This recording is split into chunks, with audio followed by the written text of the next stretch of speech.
the reason we're going to talk about Roe v. Wade is obviously this affects me, obviously. But I was thinking to myself, like, I literally just moved to Moscow, and days later, the Supreme Court overturns this, and I'm just thinking to myself, holy shit, I got out. Like, I just got out because things just keep getting worse over there. And like, when you're looking at it from here, this perspective, it kind of looks like the United States is just literally falling apart at the seams, fam. It's just awful. And of course, yes, liberals are emotional about this. They're upset. Understandably so. In general, I understand why a lot of people are upset. I'm not going to be dismissive of it. However, people are being played. And people are being played on both ends of the spectrum. Conservatives, Republicans, liberals, leftists. Entirely. This is a hot button issue. This issue is in the front and center for a reason. They're doing this for a reason. Also, this follows the decision, the recent decision regarding gun rights, right? And so, wow, what a coincidence that somehow the Supreme Court, which is made up of 9 unelected elites that are selected by elites, or as we call them, the predator class, do you think that they're a real court? Because they're not. We live in an oligarchy. This is an empire that is waging war with the rest of the world. It is just going on using this cash cow in Ukraine, using your tax dollars and to meet a certain agenda. Now, if you think that, what makes you think that anything is remotely safe in the United States anymore? Because it's an oligarchy, and we don't have a say as to who's elected. There's no term limits. These people are completely out of touch, right? And so just to go over what happened, of course, as everybody knows, the Supreme Court made the decision to overturn Roe v. Wade. And in this decision, of course, has a lot more of an impact than what is previously thought. It's not just about Roe v. Wade. It's about what it means also for the Fourth Amendment. Fourth Amendment has a lot to do with privacy law. And if you read how Roe v. Wade was decided upon and the different precedents that led to it, you will figure out that it's just so much more than that. So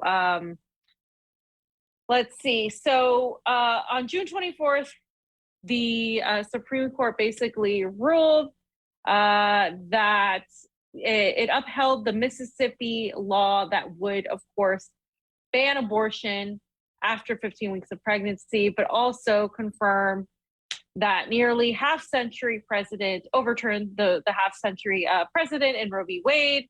And of course, it's going to leave it up to the states. And this is where it gets dodgy. And Pasta might disagree with me. Conservatives might disagree with me. Libertarians might disagree with me. There's this talk about this all being a decentralized. This is good. This is the reasoning from some. This is decentralization of power because now the federal government doesn't have a say over such a big issue. Now it's up to the states to decide. This is good. This is good. This is decentralization of power. No, it's not, because the Supreme Court decided this. That's a federal court. It's operating on behalf of the federal government. You're not decentralizing power when the states are still have less power than the federal government. You're just creating chaos in order to meet a certain narrative. You're not going to have decentralized power in an empire by the same people who have concentrated all this power. It just doesn't exist. It's just not. It's in order to have decentralized power, you have to have an entity or a state that is willing to give up power to the people. this isn't decided by the people. This was decided by a Supreme Court. This isn't like everybody voted and said, oh, we want this. That's not what happened, right? So that's just my rebuttal to Republicans. So the majority opinion, of course, was written by Justice Samuel Alito and stated that the Constitution does not confer a right to abortion. Roe and Casey, Planned Parenthood versus Casey in 1992, are overruled. So not only Roe v. Wade, but Casey. And the authority to regulate abortion is returned to the people and their elected representatives. But it's not the people that it's returned to. It is the state. The state does not represent the people at this point because the people didn't vote for this to happen. So this whole thing that it's like, oh yeah, like there's decentralized power and this is up to the people now. It's not, because the states are already playing team sports.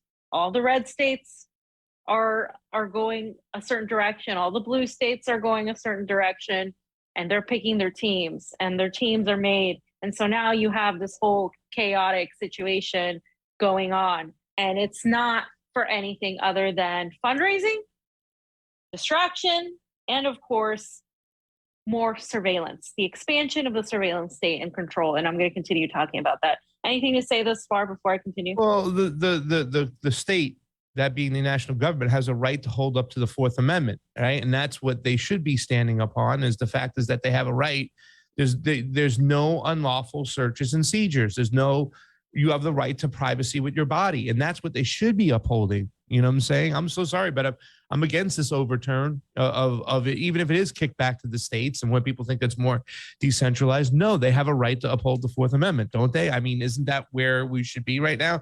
There should be no unlawful searches and seizures, and a person has a right to their own privacy. That is the thing that that's in our Constitution. Abortion is not in our Constitution. You know what I'm saying? So it's a tricky situation. And I understand when the people go, oh, but a lot of these states that are protesting, whatnot, they're protesting in states where, like in California and LA, shutting down the freeway when they have abortion rights up to yin yang over here. So it doesn't make sense.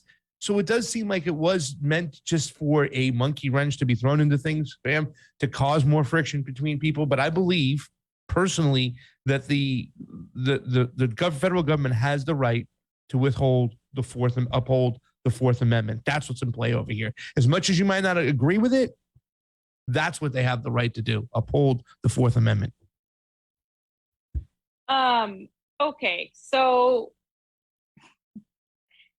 I agree 100%, Pasta. You're absolutely right. This is the Fourth Amendment is just devastated by this decision. That's what a lot of people aren't talking about. It has been shot. And a lot of conservatives and libertarians are missing that entire point entirely. So already, of course, like I said, this has started with in several states are already banning: Alabama, Mississippi, Texas, Florida. I mean, again, this is just, they're playing team sports. This is already happening. You can go on to the next one, Oz. The next part, and this is of course from CBS. This article was talking about the 5 things that are happening and that will be affected by this. And no, the next one. Yeah, because I can't read all that. Do you want me to read them real quick, or? No, like we can go to the next one. I can read the highlights. Just, where is abortion still legal? Yeah, and they talk about like where it's legal. Obviously, the blue states, California, New York, the usual. And there are states that are kind of in between that have like a limit on abortion. If you guys can see that, and some of them haven't gone through the whole process. But this thing is a lot bigger than just literal abortion, because it also involves contraceptives. Because number 2 to some people, that's what it is. What's the second one? Go ahead. What can the Biden administration do? Yeah, go ahead. It says President Joe Biden said his administration is looking into executive actions to counteract the impact of the ruling. In remarks after the decision, Biden said that it was a sad day and that without Roe, the health and life of women in this nation are now at risk. which is just a bunch of malarkey coming from the man, because they could have codified Roe v. Wade when they had the supermajority, when he was the vice president. He didn't say shit about it. And we know what he said in the past about it. You know what I'm saying? So it's just, he's been anti-abortion. It says the next one, supporters of the abortion rights and Democratic lawmakers in Congress have pushed the administration to make it easier for women to obtain medication abortion, which is available up to 10 weeks of pregnancy and involves taking 2 pills. Assessing whether services could be provided on a federal property, even in the states that ban the procedures, and bolstering digital privacy to protect patients. Fam.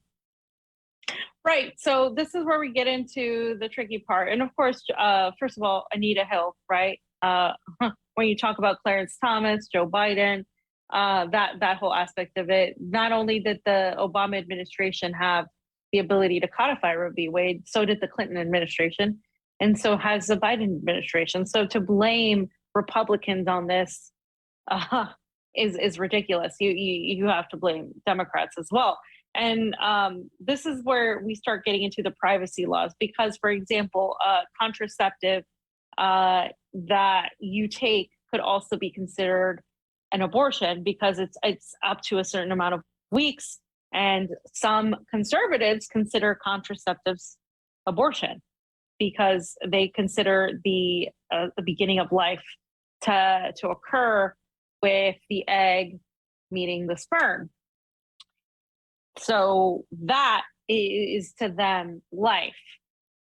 So this is why this issue to me is so complicated, because that's a philosophical question. That's a question that people are not going to agree on. It's a matter of how you view the world. Do you view the world as to when to, the cells with the sperm and an egg come together and they make up this whole this organism, and then it's a human? A lot of people don't agree with that. They don't think that that's the same thing as a full human. So you're never going to agree on that. It's just completely stupid, because then you fall into this argument of like, oh, well, when does life begin? What is this? What is that? You have to argue it based on bodily autonomy, right? And so we know that there's been all this hypocrisy between the left on bodily autonomy. We've seen countless videos, my body, my choice, except when it's a vaccine mandate. And the same thing with the right. Well, no, because COVID was just an injection, but this is about murdering a baby. Well, that's your opinion too. So it's just this whole thing, and it's never ending. I think there's a little bit more, right? There is. I just want to say too, as well, though. I mean, there is a hypocritical stance too, as well, when it comes to a lot of the conservatives. When we talk about that, well, how many you guys think, it's a baby, you're murdering babies? Well, how often has the Republican Party voted for war and kills babies on a regular basis when they are out of the womb and stuff? And you've stood by that. A lot of conservatives went along with what happened in Iraq and the Middle East and whatnot. So, I mean, it has to be full across the board. There's a lot of vegans out there, fam, that would say, hey, listen, if you're pro-life, why are you not a vegan? You know what I'm saying? There's that. I mean, there's a legitimate argument everywhere. So there's a lot of avenues in which this can be kind of be sold or spun or talked about. Number 3 says, will people in states where abortion is illegal be able to get access to the medication abortion, meaning within the first 10 weeks in the pills, fam? Will that be okay? Will that be a thing once this is illegal in these other states? Will they still be able to do that? And will they be able to get that out to people? And the Biden administration could work towards that. And apparently Joe Biden has said he will. But we know that, Joe Biden isn't a man of his word. He goes back and backtracks every 5 seconds. And so that's a whole other situation. And so the next one, I think. Do you want me to read this real quick, fam, too, as well? Because it says these actions, such as traveling to neighboring states to secure the medication or having it sent to a friend's house or post office box in another location, could carry the risk of criminal charges, again, depending on the specific of the state laws. Now, Mexico, people were saying that in Mexico City, where they have,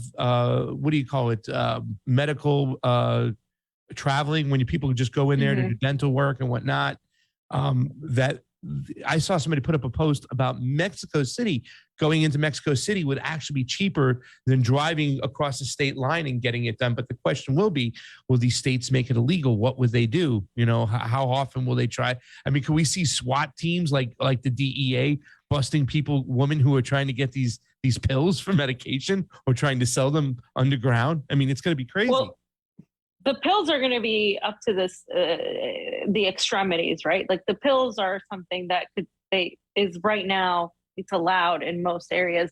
It's the abortions. If somebody crosses state lines, and that's what I'm going to talk about in a minute. It's if they track your phone, if they look at your emails, who is she talking to? Who has she sent an email to? What are they going to use? What methods of surveillance? Because we already have an encroaching surveillance state. We have a vast surveillance state. And this is what people don't understand. Like, we already have a surveillance state. You know, it's not about the period app only. Like, that's the least of your worries. I mean, they're looking at you're basically data. Your mind as data now. Your phone, your iWatch, your iPad, your computer, everything is data. And so anything you do, unless you use a throwaway phone, they're going to find you. They're going to ping you. And this could potentially, depending on how severe each state is, give you a criminal charges for violating the state law, whichever of that state law might be. Or you could be aiding and abetting somebody that is doing that, right? Because people are saying, well, I will help you, blah, blah, blah. But and then it goes to the doctors. Oh, are the doctors going to be afraid to do perhaps life-threatening procedures where sometimes women have to abort a baby because it's the only thing they can do to save their life? That's not necessarily justified as a legal exception in many states. So that is a whole other thing. Are doctors going to be able to perform? What's going to happen to that? And to me, I just look at it, all of these things happening. You could look at that too with what happened with COVID and the mandates and all of that. Obviously, that was the problem. It's in some states it was a thing, in some states it wasn't. This is why this doesn't work, because when you're the United States of America, you're supposed to be united. You're not supposed to be, oh, I'm going to have a whole other thing here and not with things this big. So all it does is create chaos and confusion and potentially death, criminalizing of people, putting them more into an already, overextended prison system, jail system. It's just a mess. Yeah.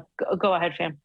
No, number 4 was, like you said, will this affect the doctor's ability to provide care? And they said in many states that ban abortions, the gynecologists, emergency room doctors, and any type of physician that takes care of pregnant people will be targeted by law and could face criminal charges if they provide abortion services. Something that you said, fam, that's just outrageous and whatnot. And we already have an overreaching security state. So now we're going to have more like a SWAT team, more security. That's the whole thing when it comes to DeSantis's voting law. Like, he wants to, interact and fund a whole nother unit to go and bust people who are legally voting or trying. It's like, Jesus Christmas, guys. Like, you want more security? Every little thing we do is going to be more security, whether it becomes from the left or the right. We don't want that. And it says doctors may hesitate surveillance, to perform. Yeah. We don't want more of it. We don't want more of it at all. Yeah. Doctors may hesitate to perform D&C to treat miscarriages for fear someone will accuse them of performing a covert abortion. That seems like a very big scare tactic there, fam. It's like, oh, you're going to pull away the ability for the doctors to be doctors, but this is something that it could get out of hand, you know what I'm saying, for doctors just treating pregnant women, period. And didn't that happen with the pandemic where doctors were afraid to literally give alternative treatments, is what we're going to say on YouTube, alternative treatments. And, because they were like afraid of getting in trouble, of losing funding, of losing their license. I mean, people did lose their license. This is all a result of the surveillance state. This is a result of living in an oligarchy, of living in an empire. You people are fighting on the right and left about bodily autonomy and are fighting each other when it's the government that is encroaching on both of you at this very moment, and not just through abortion or through mandated vaccines, but through the taking away of your right to privacy as a human being. And that this is a libertarian issue. This is how libertarian are you really? Like, there's a lot of hypocrisy too with that crowd as well. And this is I'm talking to you people. This is not, if you want the state out of your personal decisions, who you have sex with, who, like, how often you have sex with, and this is all part of it, because a few decades ago, this wasn't a thing. It wasn't, it wasn't legal for a married couple to use contraceptives. Then that was protected. And then after that, it extended to unmarried couples. And so this is crazy, but this just, these specifics were never talked about until they were. And so now all of that is basically threatened by overturning of Roe v. Wade. And a lot of people don't want to see it. They're like, no, you're lying. That's not true. No, it is true, because this decision, Roe v. Wade, has several other cases that were validated when it was cemented, right? And the fact that it could have been codified and they didn't do it because they fundraise off of it, because you know how many emails people got as soon as this happened from the Democratic Party. Let's well, fam, it's disgusting what they're doing. They also know that their base is reactionary, emotional, and they can get them in the street this way. You know what I'm saying? I mean, like, just seeing the police officers fighting the people trying to get on the freeway. And it just reminded me when we were covering one of the BLM protests, how they walked right onto the freeway and whatnot and stuff. It's like, holy cow, something happened. You know, there was a situation with a car. I'm like, they're not going to let they're not going to let this happen again. Well, they were sleeping. And the very first day they got out there on the highway, they showed like one particular protester waving a stick at a car. So the next day they're like, okay, they're not getting on the freeway. And it was just got to be chaotic. And it's just so crazy saying, okay, this is what you're getting in the streets for right now. The thing that just drives me crazy is that you can't have a mass movement unless you have the masses. This is an area where it's tribal, where you're on one side and the rest of the people are on the other. This is not the movement to get in the streets. We'll shut it down. This is the issue where you're going to fight each other and you're not going to come to an agreement. So even when I see people that I like out there's one particular guy who goes after politicians. He goes to city councils. Now he's doing stuff on the streets and he's going after his citizens. It breaks my heart because I don't want to see us fighting each other. But the oligarch and the ruling class know how to separate us more than anything. And they play their cards and they play them beautifully, fam. Because right now we're not talking about what's going on in Ukraine with Russia and stuff and the billions we're sending over there and the people dying. We're not looking at the Pfizer drops. We're not looking at other stuff. We're looking at this, and it's all polarizing, where neighbors are pointing the finger at each other and not upstairs. Yeah, and that's by design, Pasta, because imagine, and we can't even get these people to agree on what bodily autonomy is, right? We can't get them to be consistent. Like, hello, like it's period. The government does not have a say into what like, it's within reason, right? It's not like Roe v. Wade protected third trimester abortions at 9 months, 8 months, right? Like they'd had a specific clause. It wasn't like it was like, oh yes, you can just go and like kill your baby after it's born. That's not what it said. And it's not like if there was an infection rate where this with COVID had a 90% infection rate, that nobody would want vaccines. There are exceptions to things, but overall, the government shouldn't be involved in your medical decisions, in your sexual decisions whatsoever. Why can't we agree on that? No, but they have to play team sports as to, well, my belief is this. So it just drives me crazy because we can't even agree on that. And, of course, the United States right now is going to get in the streets for this, but they will not get in the streets for high gas prices, for food shortages, for like Julian Assange en masse. Like, I mean, this is all part of it. This is what the surveillance state and what's happening is all part of this. They are trying to control you. And trying to divide you with this whole issue, because it's not about abortion. I don't buy the whole leftist liberal argument that they just want more they want more babies to work in this capitalist system. No, they don't. They want to depopulate the earth. They don't want more people. They're using this as a divisive tactic. They do not want more of us out there. So the people that are saying, they have enough mouths to feed, and they want less. They want the specific type of worker that doesn't question and all of the stuff. They don't want more people to be born and to go in this. And the Republicans don't give a shit about like the life of the baby when they vote against help for the working people to like it's not that the Democrats do either, but you know what I'm talking. When you talk about pro-life, what happens when a woman has a baby and they can't take care of it? Like, have you seen the foster system?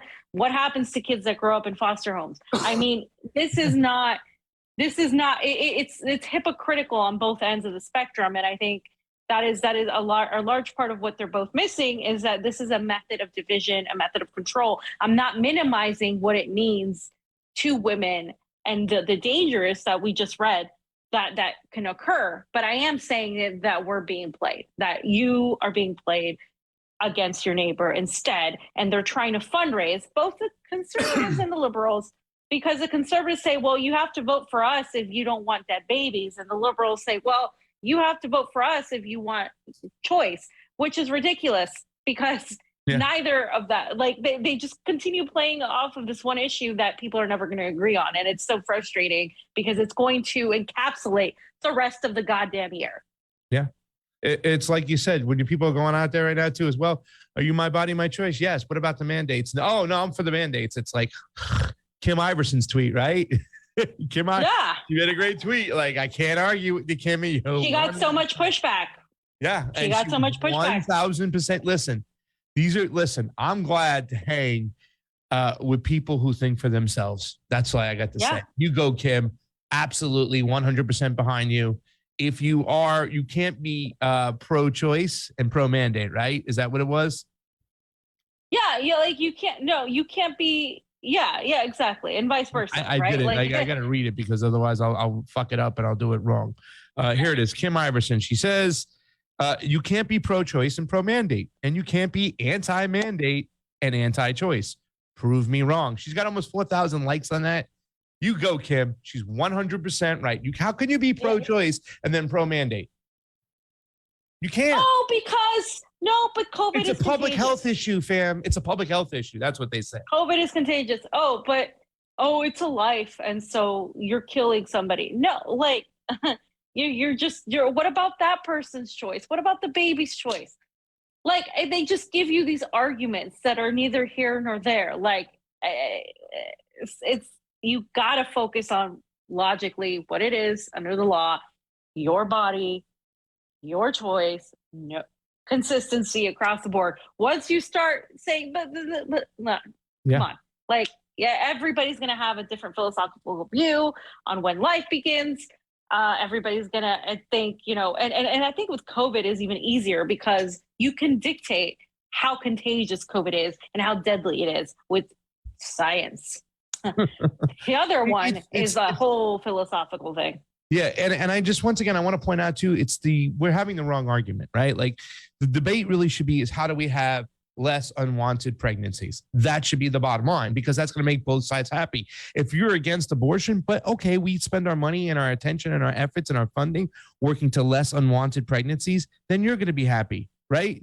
And then same should be on the other side, because I mean, if there's less unwanted pregnancies, there's going to be less of a fight to make sure that abortion rights stay legal within your state and your country, whatnot. I mean, we should be concentrating where the issues really exist, because to have less unwanted pregnancies, you need a better workforce, more education, better opportunities for women, right? And if you have all that there, you're going to have less abortions across the board.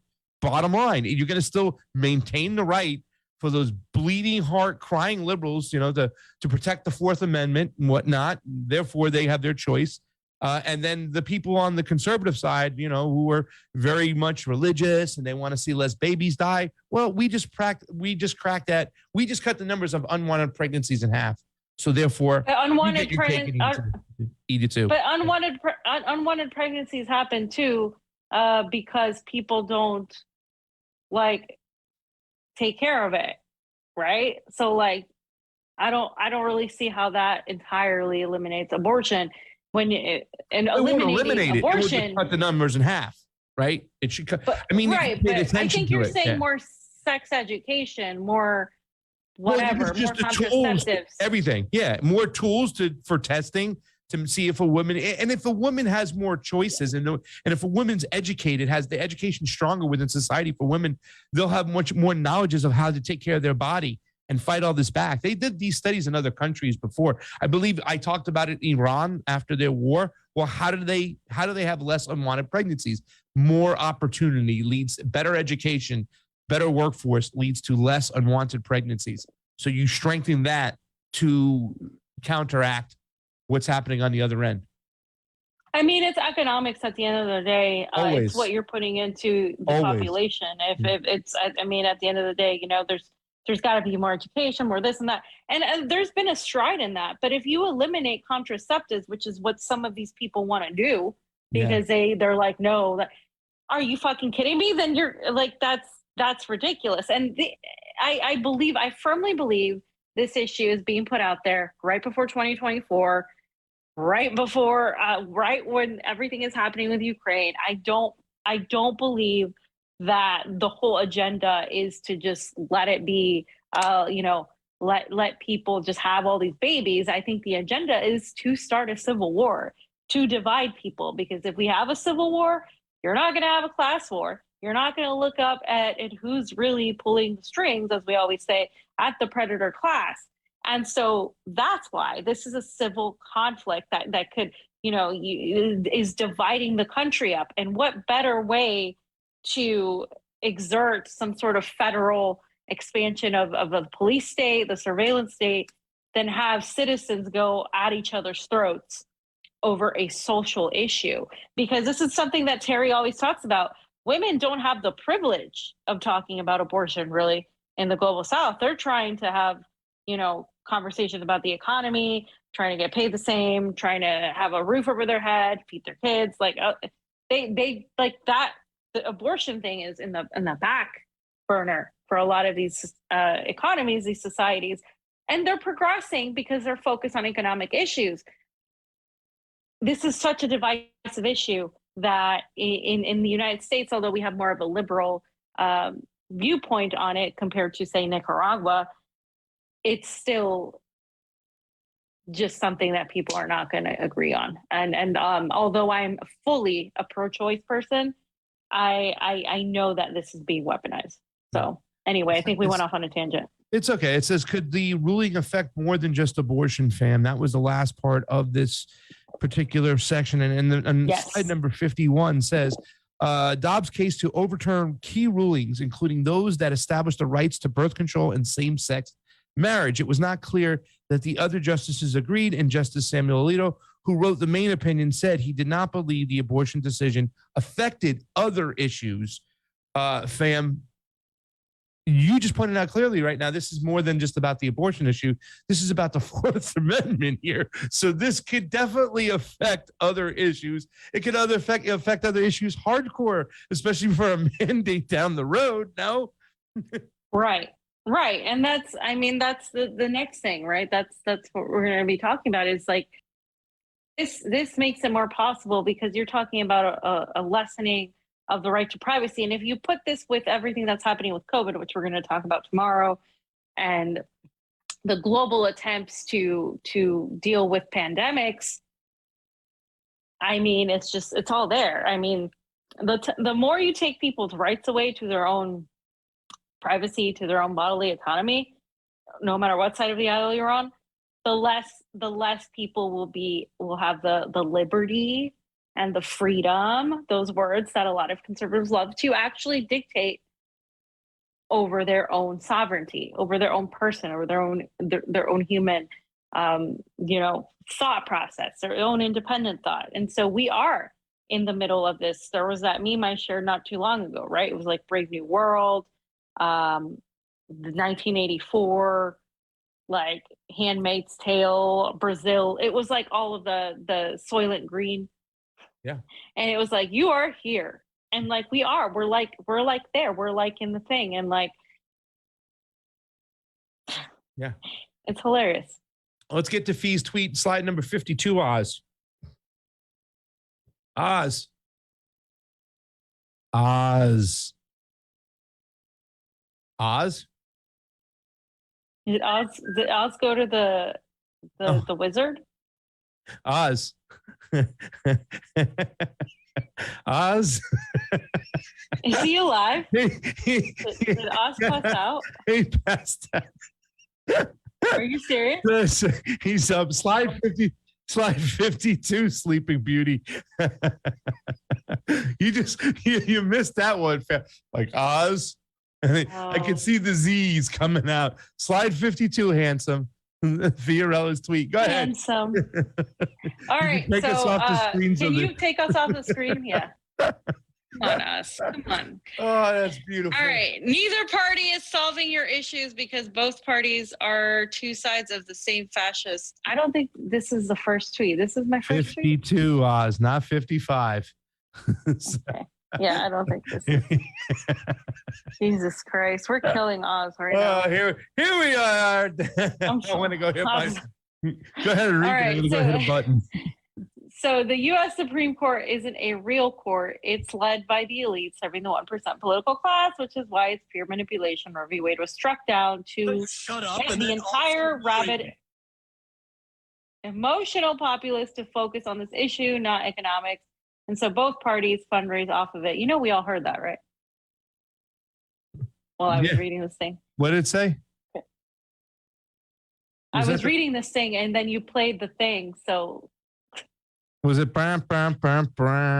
No, it was like whatever. I don't have to repeat it. Oh, let me know when you're done being 12 and then I will continue reading. Sorry. Go ahead. Next slide. So ad nauseum, I said we've repeated that the Dems could have codified Roe v. Wade, but they know they need this issue to hold over your heads. They're doing such a dismal job. The country is collapsing literally on itself, and it is. So they needed something to force people to pick them and defeat fascism. So again, this is the Democratic Party is weaponizing this. The Democratic Party is not doing great. Joe Biden also doing dismal, low approval rating. And then you have, of course, the conservatives coming in and doing this thing. Well, they're both shooting each other in the foot, actually, because this issue is so divisive. Meanwhile, the Republicans need the culture war golden hen to fundraise off of the crazy Dems who are pushing Marxism. Again, you constantly hear Republicans talking about how Joe Biden is a Marxist, which is hilarious. It's sad how easily the public falls for manipulation tactics. Look here, not at the fact that you can't afford to eat or put gas in your car. Guys, people can't afford to put gas in their car. And now we're fighting about this. I'm not saying that it's not important, because to me, it obviously has an importance, but that we are being played, right? And we are. And so neither party is solving your issues because both parties are two sides of the same fascist bird. They know this will stop people from questioning a lot of everything they began questioning, because people started questioning the COVID stuff. I mean, all this stuff is coming out. We're going to talk about it tomorrow. They've been questioning the war with Ukraine and, of course, the economics at home. People are starting to get riled up. So what do? Boom, let's throw this there and manufacture this civil conflict, because it is a divisive civil hot button issue. Same thing with the gun issue. And so in contrast, like I mentioned before, right, Latin America is developing right now. They're electing people that are going to work on behalf of the people. They're fighting for food sovereignty. They're fighting for economics, tangibles, and not symbolic or divisive social issues, because that's just not where they're at. But also because they're divisive. And so, they're looking at food, water, roads, et cetera. And I think we're going at this backwards. I think we need to focus on the economics of it, because through the economics of it, we can really focus on the, you can get to that abortion part, right? You can get to that part. Next slide, I think. So I said, for the record, while many Latin American countries are conservative on this, we can talk about Cuba, right? Cuba has legalized abortion. I'll mention Russia. I'll go ahead and mention Russia. Russia also has legalized abortion. The USSR also had back in the day. So the reality is, U.S. Americans live in an empire. And so therefore, this empire is trying to just have this agenda met. And so, in order for the empire to continue doing what it wants, it's got to keep the people distracted and divided. So that's where we're at. And I do think that I'm not dismissing what happened as something good, but I'm also thinking, what is behind this? Why now? Why doing this? Why the hypocrisy? At least people are realizing that the Democrats didn't protect anything. And I think, I wish that realization would have come via another form, but at least it's come for some people. It took this, but, and as I said, like every other woman with a certain ideology, I disagree with the SCOTUS decision, but I am not dumb enough to think such a decision exists in a vacuum away from elections, money, and power to manipulate the masses, because we live in an oligarchy. So yes, I disagree with the decision, but we also live in an oligarchy, and everything that happens in this oligarchy is done for a reason. It's not just by isolated incident, a coincidence. This is for a purpose. And then you see the AOCs. I didn't even get to put her in the folder, right? Taking advantage of this moment, trying to pretend there's some sort of warrior, there's some sort of fighter. What do? 2 seconds later, advocate to elect more Democrats, because vote harder, solve your fucking problems, right? Like, no, voting harder is not going to solve your problem. You can't vote your way out of this. People still think these people still think that they can, and people like the squad exist to ingrain in you that you can vote your way out of this. And Joe Biden, as Pasta said, is notorious for changing his tune on abortion. And so this meme says, remember when Joe Biden let the states voted to let the states overturn Roe v. Wade. He has been anti-abortion for a long time. So it's really rich seeing him say anything regarding this. Of course, and Tara Reid also had something to say to AOC and Marianne Williamson, who were advocating for blue Democrats, and it's just I got nothing to say right there. I'm going to let that one go, because I don't want to start with Marianne Williamson, please. Oh, Jesus. And then the next one is the whole Republican thing, right? It's Republicans doing it. Republicans. Yeah. Elizabeth Warren, of course, so famously blaming Republicans. Obama said this wasn't a priority back in the day. Obama said abortion rights aren't a priority. Of course, under Obama, refused to codify Roe v. Wade as well. And so here we are. And now you have all the liberals clutching their pearls. How dare this Republican, blah, blah, blah. Mm. And that's, again, the hypocrisy that played too. And I think the next few slides, I just go into a little bit deeper as to the privacy, but we've talked a lot about it. So I like this little meme over here you have. It says, time to control women. Supreme Court overturns Roe v. Wade, eliminates constitutional right to abortion. Time to send a fundraising email. Supreme Court overturns Roe v. Wade, eliminates constitutional right to abortion. It's like each side just takes advantage of whatever's out there and stuff. It's almost like it's WWE scripted wrestling. It is. Yeah. I feel like it is, because this is the United States. I mean, we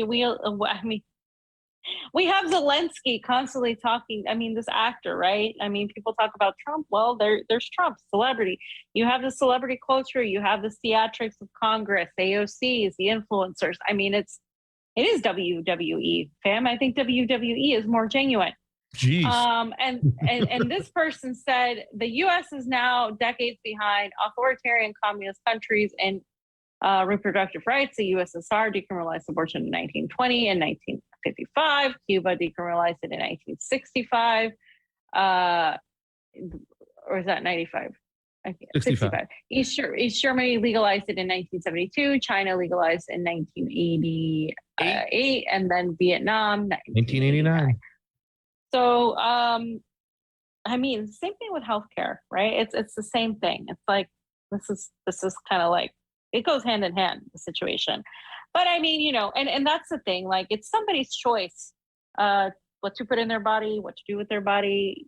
You don't have. Nobody's telling anybody to get an abortion. Just the same way, nobody should tell somebody to get a vaccine that is not necessary. That is not saving their life.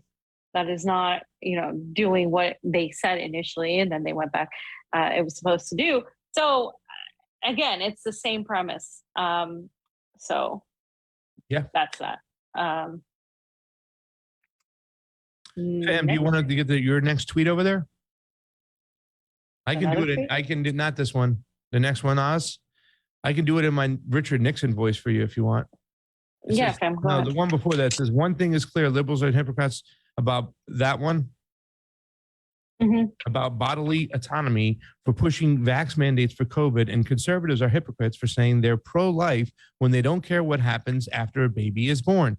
You live in an oligarchy that manipulates you against each other. 100%. I mean, I think they're both hypocrites, and I wish people would stop. I wish people would be consistent in that. You don't have to do it. You don't have to agree, but be consistent if you're talking about bodily autonomy on both ends. And then the next one is Andrew, our friend Andrew's tweet, right? And this is what we were talking about before. We kind of get a little bit ahead of ourselves, but this next article that I'm going to write goes into it a little bit deeper. And what did Andrew say, fam? Andrew said, nuance is dead. Roe v. Wade also codified that the federal government could not medically infringe upon individuals' Fourth Amendment privacy. Without Fourth Amendment privacy applied to personal medical decisions, the door is wide open for a federal vaccination mandate.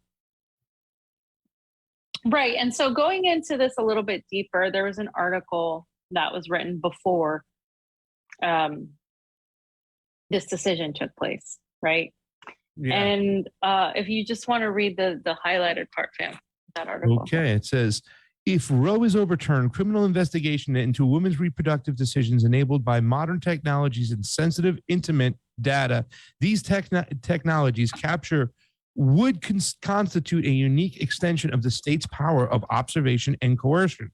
This new data-driven era in which the court stands poised to re-empower politicians to criminalize both women's reproductive decision makings and the provision of medical care does not represent a return to the way of life reminiscent of the 1960s. Today's communication technologies and service will enable government surveillance of the details of a woman's lives to a degree never seen before.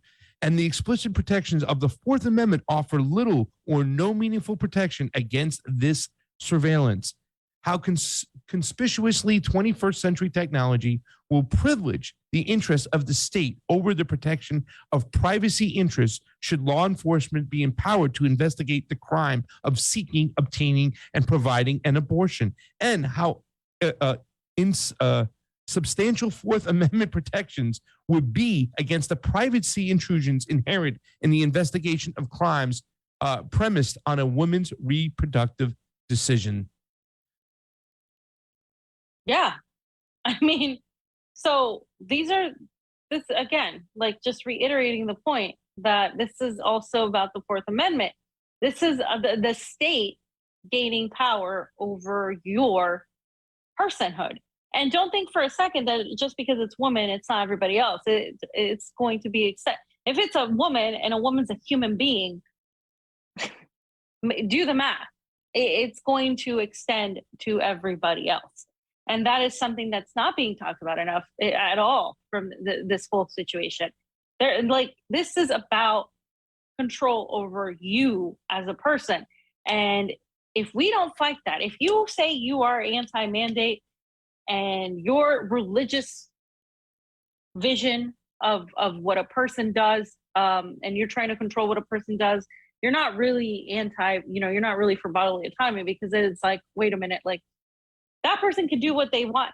There are people out there who go and rape people, who go and kill people. They're going to do it regardless of what you believe in. Yeah. And so if somebody wants to get an abortion and it's actually legal, you have more control. This is why I'm not with the whole Pat Sock anti-drug thing, because to me, legalizing drugs, legalizing euthanasia, legalizing certain things allows more control. This is why I'm not for banning guns, because guess what? You ban guns, they're going to exist. You ban drugs, they're going to exist in the black market. They're going to exist in the underground. It's going to be less likely to control. If you want to regulate things more, if you're one of those people that wants to regulate things more, like banning something is not, it does the opposite. And so what's going to happen is it's going to create this whole other black market that's not only going to kill people and put people in more trouble, but it's just going to cause the state to continuously decrease our rights. And that is something, again, to point out. And they talk about the age that we're in. We're not in the 60s anymore. We're in this technocratic age where everything we have is on our phones and our computers, and we're not going to be able to really hide if somebody wants to do this. It's going to be very difficult. And the criminalizing of this act is going to set a precedent for any other privacy issue in the future, not just abortion or pro-choice. Yeah. I think the next one I wanted to read, I think it says,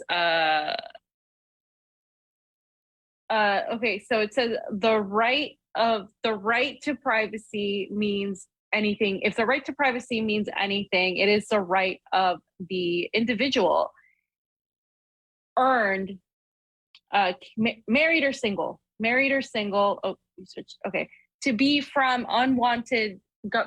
from unwanted governmental intrusion into matters so fundamentally affecting a person's as a decision whether to bear a or beget a child. And Roe followed the next year, of course, with acknowledging that the right to privacy encompasses a woman's decision to terminate a pregnancy. Notably, Alito's rationale in Dobbs, which he is confident will usher in a return to the halcyon past of a more legitimate and historically supported reading of the Constitution that preceded Roe, actually jeopardizes Griswold as well. So there was this law, this case called Griswold, where they were talking about privacy.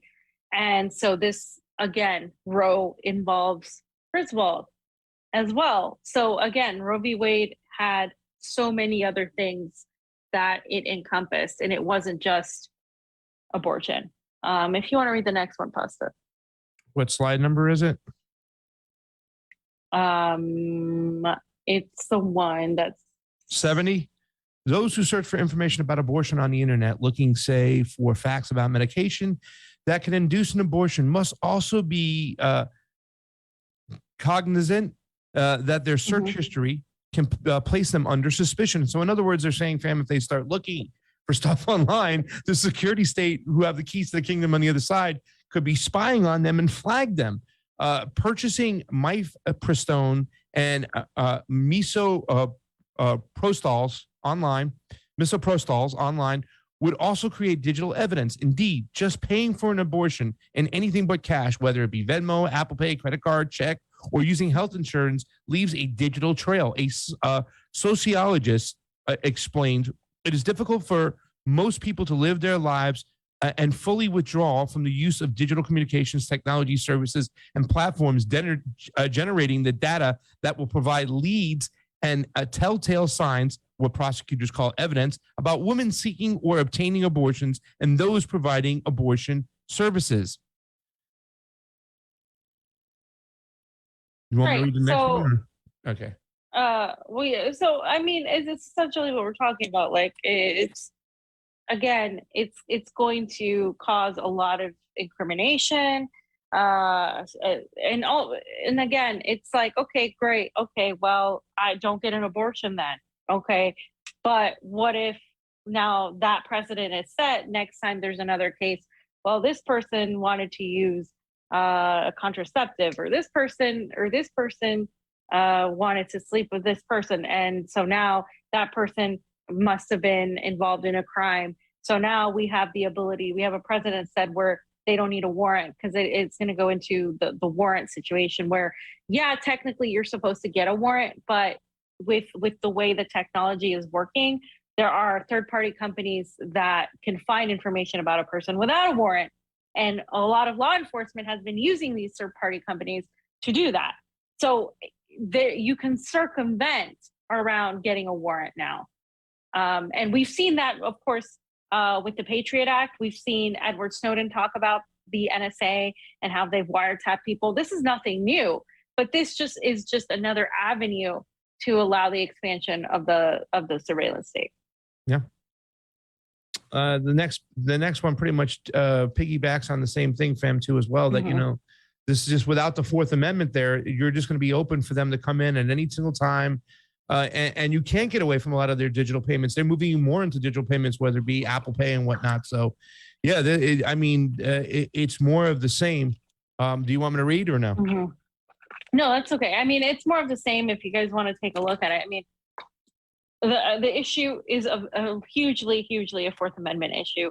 The issue is not just about women's right to choose. It's so much more than that. And a lot of people, conservatives need to be watching and paying attention to this stuff, fam, too. Yeah. Because they just think it's, oh my God, we're going to save more babies this way, and yet they just pretty much let the devil come inside their house because they've given up their Fourth Amendment, their right, to protect their privacy to unlawful searches and seizures. And what you were showing on the other side, if anybody's just looking at information, they could flag them and then put them in some type of group, some type of list, and they'll be watching from the other side anytime they're trying to obtain any information when it comes to abortions.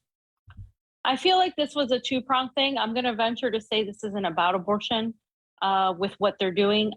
This is about expanding the surveillance state. And the reason I say that is because they don't want more babies. They don't want more people. What they do want is control over the population, and the excuse to continue expanding that control over the population, expanding the surveillance state, expanding the ability to censor somebody, to stop movements, right? To stop people from moving. Yeah. And also the other prong of this whole thing is creating chaos, creating division within the population with people who should be on the same side, if you're on the same side of bodily autonomy, but creating enough of a cultural division where the ideology takes precedent over the consistency of the logical law and the matter. And so then they're fighting each other. And then, of course, you get to continue expanding the surveillance state. So this is I think, a very Machiavellian action. I don't think it's a coincidence that it's happening in this very moment. I don't think it's a coincidence that it's happening right before the 2024 elections. And there's fundraising and all of that. That's just the surface level of it. But ultimately, this is about controlling not just women, but controlling people, and controlling and being able to spy on them, and being able to have the elimination of privacy, the elimination of choice. And that, of course, we have already been warned by Joe Biden that there's going to be another pandemic. So I think the thing, I don't know what else to tell you. Well, yeah. The thing to really take from this whole situation too, as well, is that you can see how both sides are very controlled based on their emotions. They're thinking from their emotions. Yep. The conservatives that think they want a big victory here in court with this situation, they're thinking on their emotions. They're not seeing the nuance in it, and what this means for the Fourth Amendment, and what this means for them down the road for allowing this to happen. So, I mean, it's this is something that's impact. It's just, Yeah, it's and then seeing the Yeah. little, you know, progressives and liberals get on the street for this. It's like, hello, how about the death of a free press and Julian Assange? Get out in the streets. It's how about sending all this money to a proxy war in Ukraine and stuff? But instead, they get these idiots to get their Ukraine flags in their bio and get them on the streets actually marching for a proxy war from the military-industrial complex. So I mean, it's been crazy all around, and this just leads to more craziness right here. This just adds to the craziness we've seen across the board in the last several years, fam. Yeah, I mean, it's a total disaster. Shit show. And I get so frustrated seeing the right cheer for this, because they're completely missing this point. And they're usually the ones that are able to spot like this sort of type of, you know, constitutional caveat, this sort of thing. But they're so ingrained in their ideology that they are, you know, and there are exceptions. There are some people that aren't, but yeah, what I've been seeing is this sort of like hyper focusing on, oh, we got a victory and we're making the liberals mad, so let's be happy. And on the other end, it's like, oh, these terrible, terrible Republicans and blah, blah, blah. And it, you know, and my body, my choice, but completely ignoring the vaccine mandate aspect of it. And I think the women, it's kind of funny. They're the abortion, the pro-choice people are talking about privacy and bodily autonomy. It's these things that we have talked about when it comes to the pandemic. Now that the language and the surveillance state, things that they don't ever talk about, they're talking about now, but for this. Yeah. And it's just one aspect. This is just one consequence of the surveillance state. This is just one aspect. There's so much more that they control too with it. So they're both screwing each other right now, because they should be on the safe side.